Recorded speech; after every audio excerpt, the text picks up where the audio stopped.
orang. Dah follow. Jadi kalau dah follow nak apa? Nak apa? Cepat. Nak duit raya. Aduh. Jom.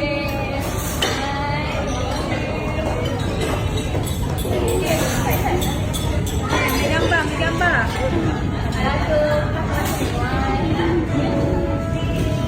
Kakak tengok ada duit raya tak? Tengok ada duit raya. Dah follow semua. Apa yang tak follow? Cepat bagi tahu. Tengok kat saya kat mana? Kat mana tengok? TikTok. Mana lagi? YouTube. Ya, bukan main-main kot. Oh, ada.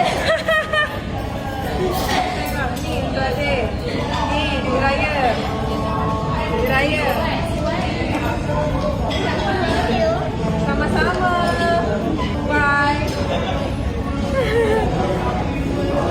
Comel je diorang. Tengah makan terkejut kita.